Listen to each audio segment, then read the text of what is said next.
A recent clip of Siege has been going viral on the internet with a caption, "How Siege was meant to be played." Ready? I'm gonna flash cans right now, Nick. Ready? Yeah, I'm gonna flame cancer too. 3, 2, 1. Let's go for another, Zach. Okay, I'm dropping. Yeah, I'm in burning. I dropped. One squad. I'm planning right away, guys. I don't see He missed smoke. Yo, I can play it. I can play it. Bomb's gonna go down, guys. Play stock. Play stock. On red hat, red hat. Rush head. Main says, peek off me. I'm Yep. you, Nick. He's closest. You two. Mirrored. Yeah!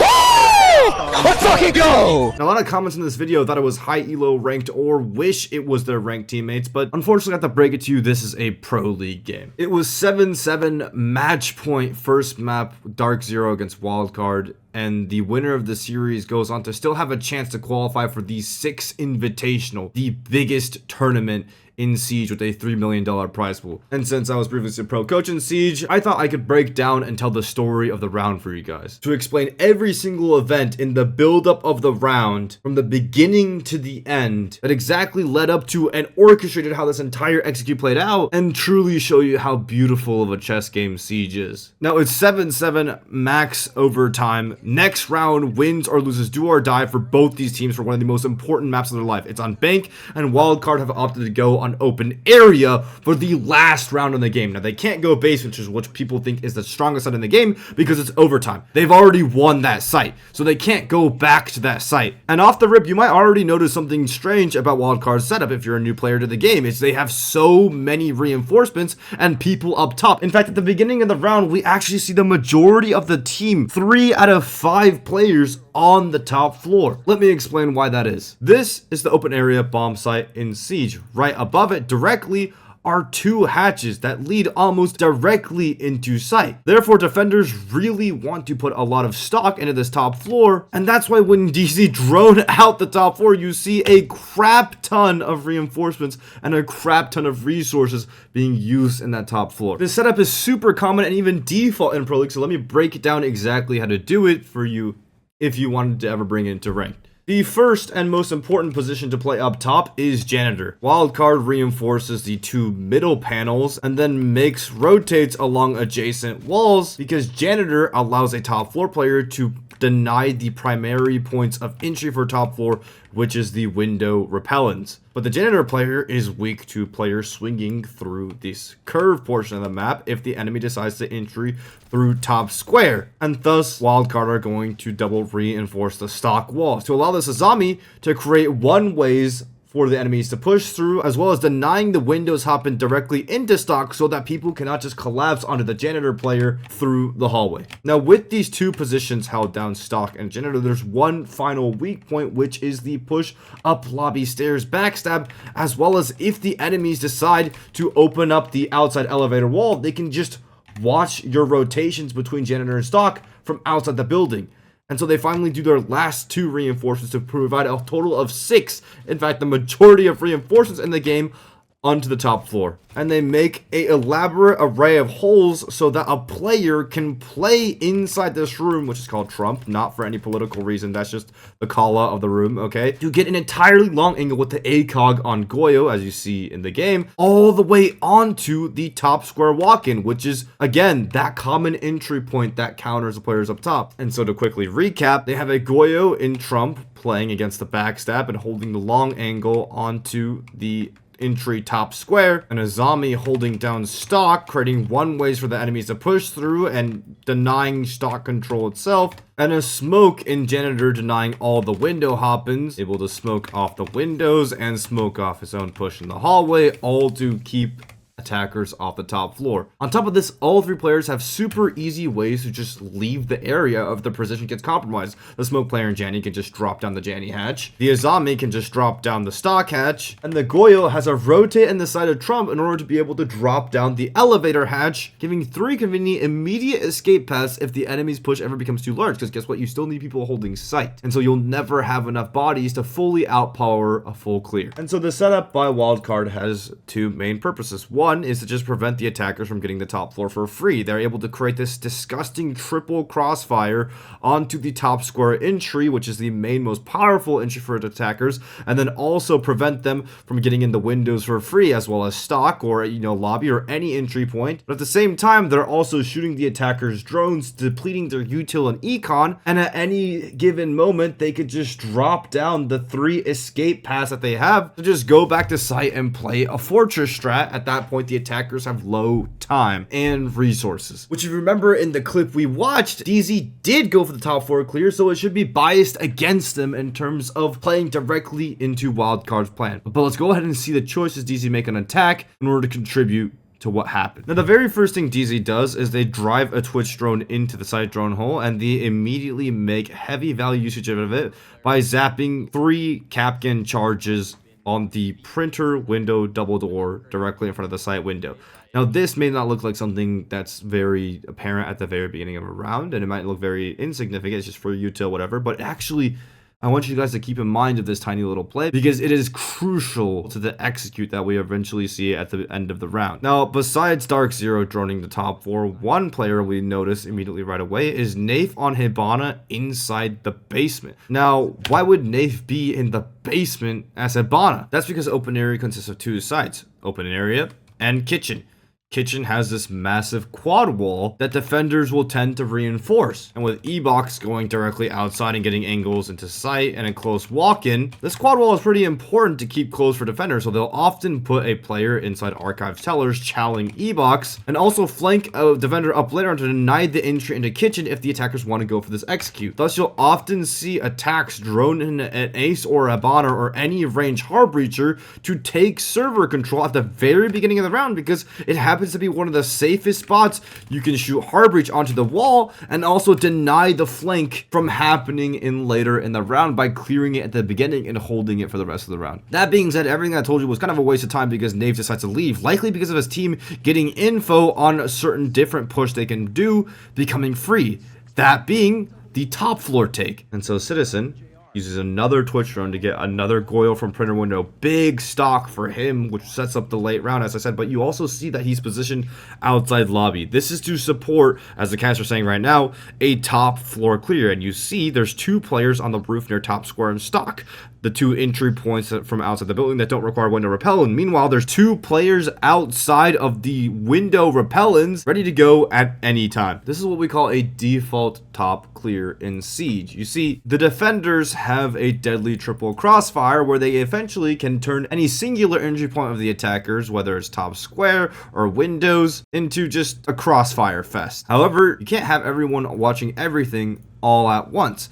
And therefore, that's how DarkZero positions their players. They have 2 players on window repel, 2 players attacking top square, and a player in lobby ready to walk up the red stairs at any given moment. And with 5-man top 4 pressure coming from all angles, every single defender basically has to choose to fight their own one. And at that point, you're negating the power of the crossfire, negating the power of the stack up and the multiple man count. And if you time your push perfectly enough as attackers, no matter how many bodies you trade out, you will eventually come out on top with at least 2 players if you play your cards right. I mean, you guys have played this in ranked, where the Trump guy could deny the repellents to help out the player inside Janny, but he's totally worried about the Twitch Citizen lurking up his spiral stairs, and therefore can't give all his attention to it. And the player inside Janitor now needs to deny the window repellents, but he also has to worry about the players walking down his curve, which the stock player was supposed to be holding, except the enemy is now pressuring the stock player from outside the windows, and you just can't focus on everything all at once. And that's exactly what DarkZero do. They immediately, off the drone pressure and the window pressure, repel in the top floor, but you might be noticing one player from Wildcard dropped the hatch. Another player eventually through the wall right here, that zombie right now, just dropped through the hatch as well. Wildcard have completely given up the top floor because they've accomplished their goal. DarkZero walked straight into their trap, which was, hey, come waste your time, come waste your resources, come waste your drones, come waste your flashes on the top floor. We want you to give it away because guess what? We still have 2 smokes left, we still have a C4 left, and we still have our full site set up. With 1 minute left, the more time you waste,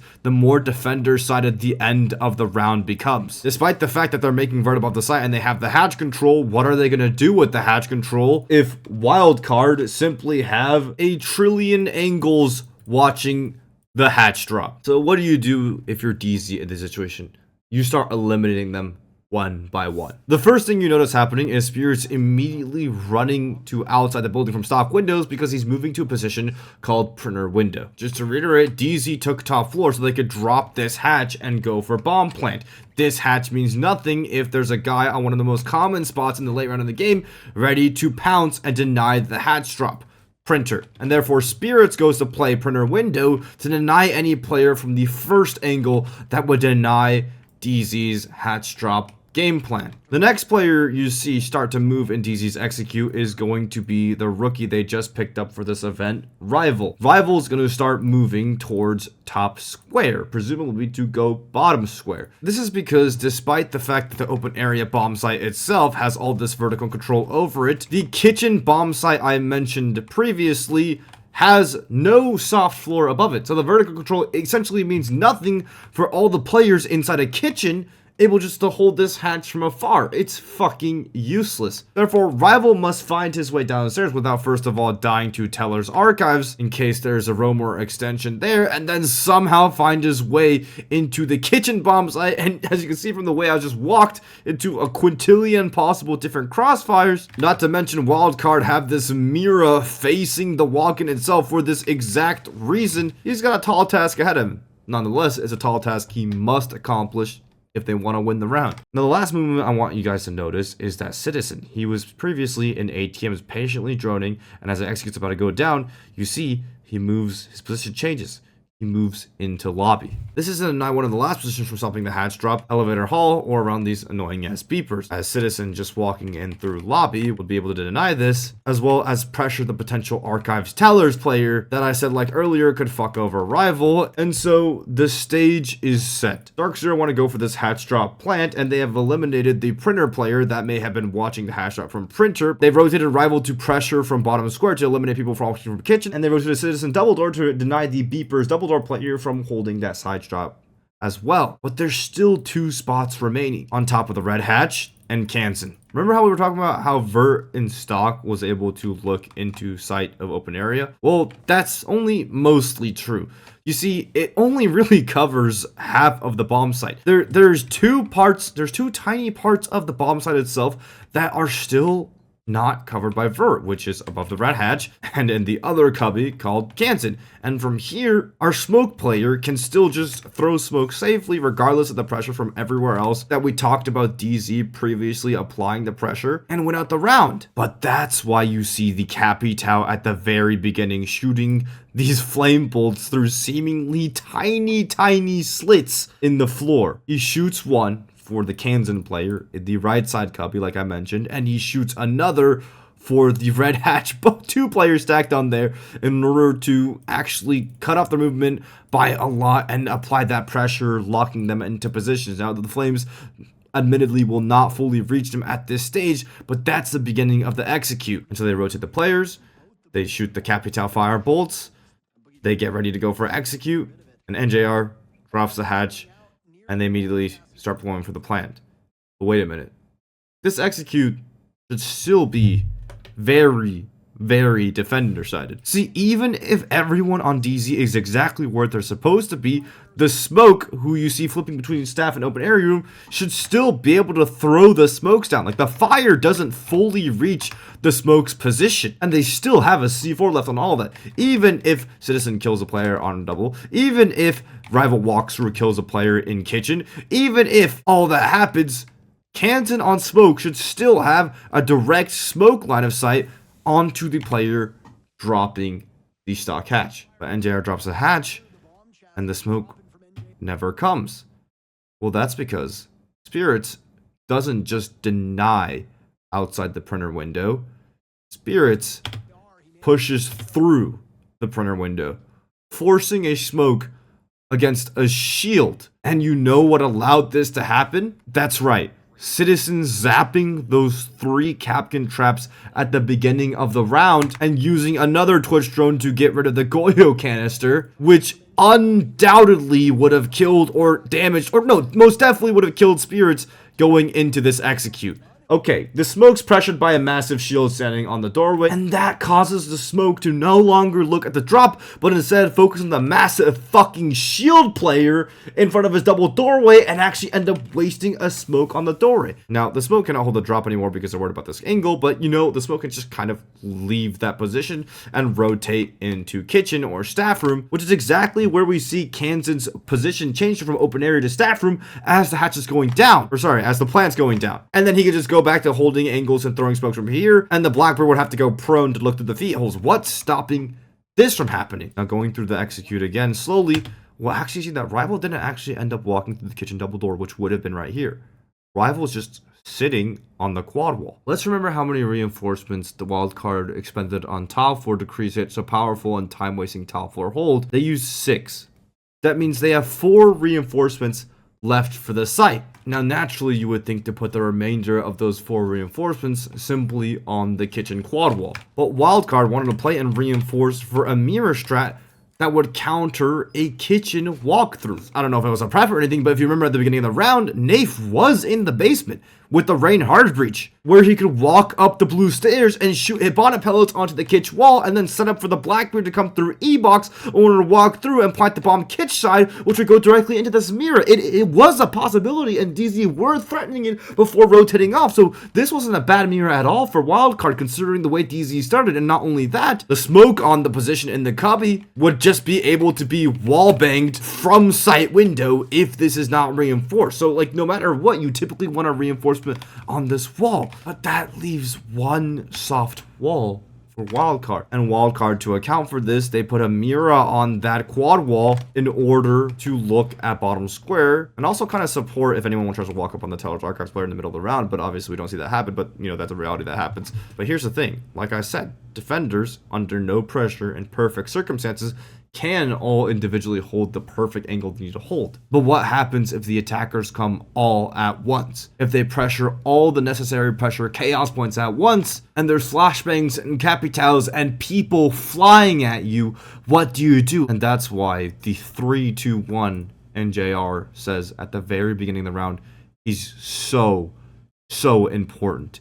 It allows every single pressure point of DarkZero to hit at the same time, to where the smoke can't focus on lining up the smoke. The people that's supposed to hold the hatch can't hold the hatch. The player on the quad wall. Think about it this way. If I'm this guy and there's a shield behind me pressuring my smoke is yelling at me, yo, there's a shield. I'm looking at these feet holes. And that stops anyone from just looking at Rival, walk up to the mirror, and start shooting the people inside of kitchen. And the crazy thing is, they do. They actually end up turning around and just killing Rival. But you know what that opens up for? You know who you just turned your back to? Spirits on the shield, gunning you down from open window. Meanwhile, plant is going down and NJR is inside of the site getting a double kill because everyone went together all at once. And as you know how the round turns out by now, DZ win in a landslide execute victory in a series of perfectly coordinated 3-2-1 execute on every single necessary pressure point, eliminating every single point of coverage that could potentially have stopped NJR from planting, allowing him to freely plant in the site on a beautiful execute with Citizen holding his cross, and they take map 1 and eventually the series from wildcard. So now I'm going to play back the original clip with the original communication, and you guys tell me in the comments down below how differently you see this round now that you know all of this context. And after that, I'll also break down what the comms actually mean from someone who's been in professional scrims, so make sure to stick around for that. Ready? I'm a flash cans right now, Nick. Ready? Yeah, I'm gonna flame cancer too. 3, 2, 1. Let's go for it now, Zach. Keep dropping. Yeah, I'm in burner. I dropped. One squad. I'm planning right away, guys. I don't see He missed smoke. Yo, I can play it. Bomb's gonna go down, guys. Play stock. On red hat. We're dash head. Main stairs, peek off me. I'm Yep. you, Nick. He's closest. You two. Mirrored. Yeah! Woo! Let's fucking go! So the very first thing that happens is DZ very immediately goes for this execute because they know the longer they wait, the more those smokes and C4s become powerful. So they have to go now, otherwise the enemy's gonna get too comfortable. You hear the first things that IGL says, Nafe. Ready? I'm a flash cans right now, Nick. Ready? Yeah, I'm gonna flame cancer too. 3, 2. And you already see, I'm going to flash can spot. Are you ready? And he said, I'm going to flame cans too, because they know that's where the smoke is throwing the smokes from. And that's so incredibly important. 2, 1.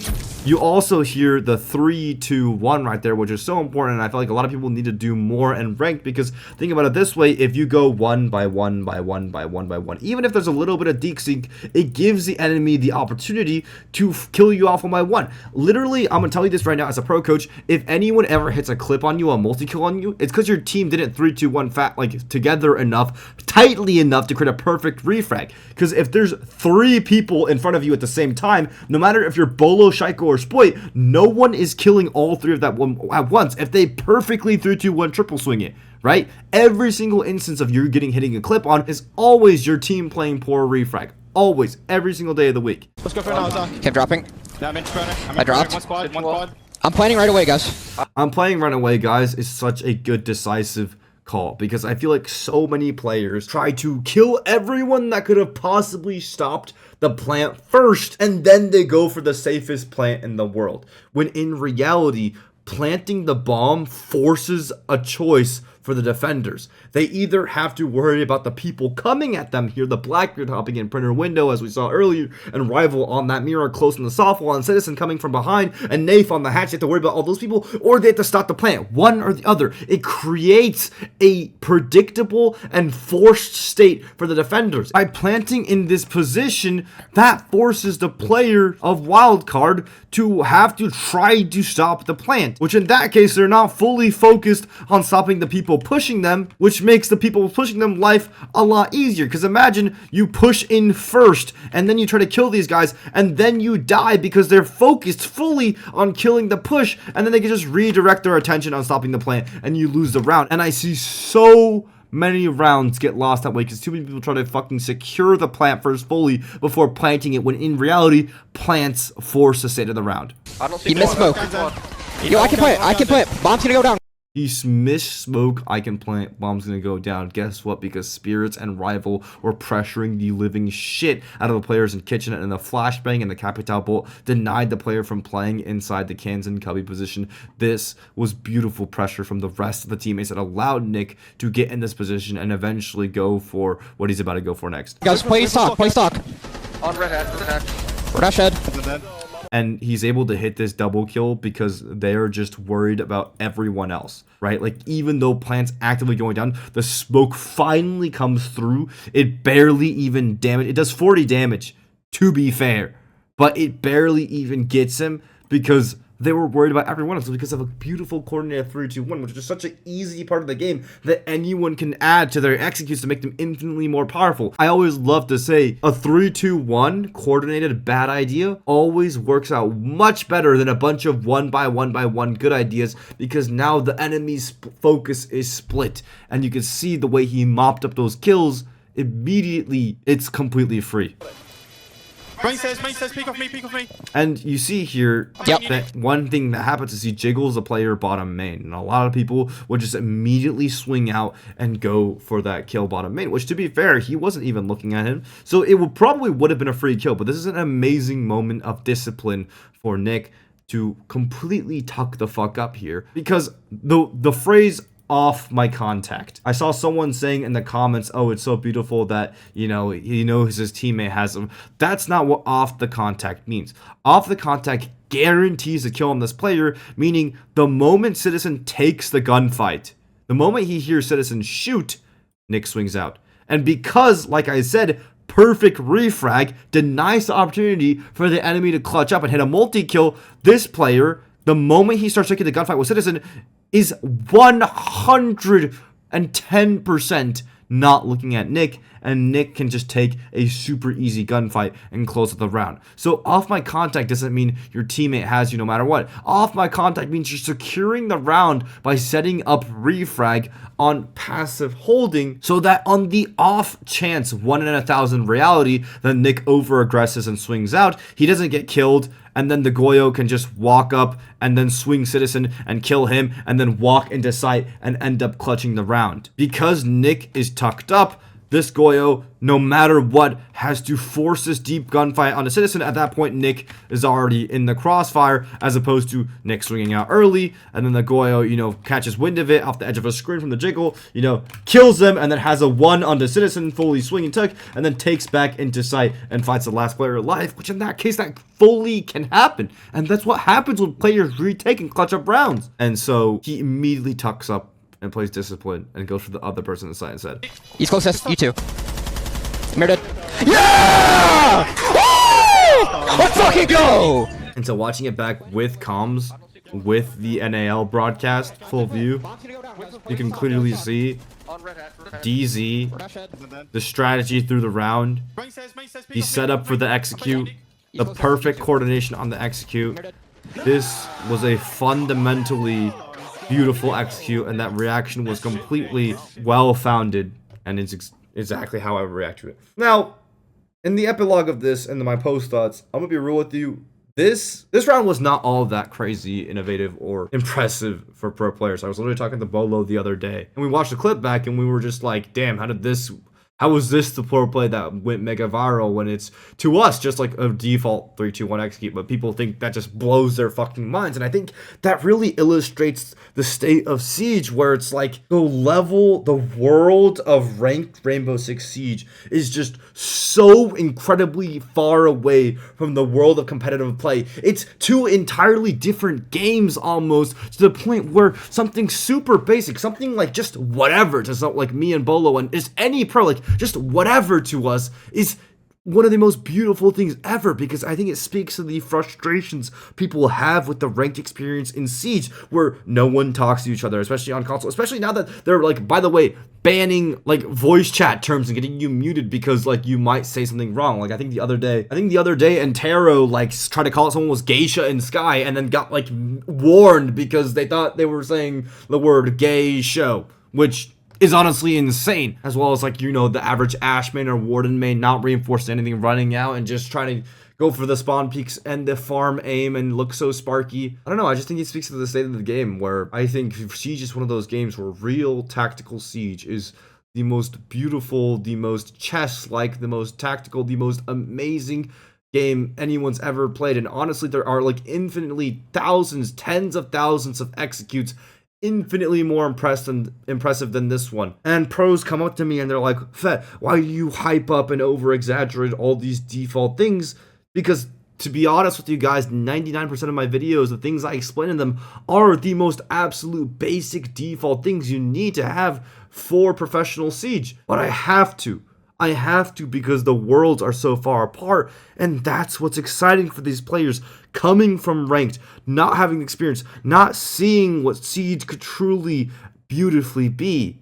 So I encourage you, if you're a young console kid, or if you're, you know, an old Siege player, and if at any point you were just fascinated by like the raw mechanics of Siege, or someone just looking so sparky, or being able to COD gunfight someone to death, think about it. Siege is probably the only game in the world where controller has no aim assist, yet console pros during the Jinxie mixed console and PC tournament era were dogging on PC pros in those tournaments, just pure frag wise. But the games were more about frags because the pros brought the PC strats over, and that's how they dominated. The game is so much deeper than people think. It's truly a beautiful game, and I wish there was a way to also fix it. If I'm going to go on a little run here, I think they've already tried to slow down the game to a massive degree. They've nerfed leading, they've nerfed sprinting, they've nerfed ADSing, they've nerfed almost everything speed-wise in the game, yet people still play super aggressive. I think the culprit is sound. I think CS is a game that you can run really fast and rush everywhere if you want, but people are still super slow in that game and silent walking because sound is so good. I think if sound was like infinitely louder and infinitely more positionally accurate in this game, the Ashman wouldn't run into the building at Mach 2, because you would actually be able to hear her elephant fat ass stomp up a staircase. Please censor that up. Stomp up a staircase every single time. That being said, I hope you like these one-round breakdowns. To be honest with you, the vast majority of the round did not like truly fully matter until the very end. It was just very good at 3-2-1 execute, and then a good distraction on multiple different pressure points to keep them from stopping the plant, and the plant committed, which was very cool and badass of Nick. But that was basically it for a pro player like me. But if you guys really enjoyed it, then I'm more than willing to make more. Shout out Shrudo for inspiring me to make videos like this, because he kind of did the same thing with the 1v5, where basically the beginning of the round had nothing to do with it, and he just broke down the whole thing, and it was like, now that you've seen it, what about watch back the round now and what changed? It's like nothing. The same thing here, nothing. For me, at least, but for you guys, if it's that beautiful, I'll keep doing it. I'll keep trying to sell Siege as the beautiful tactical game I know it is, because I know there's so much more to this game than just shooting and impressive mechanics. For those of us who are still left and hopeful about the game, we are playing the best FPS in the world.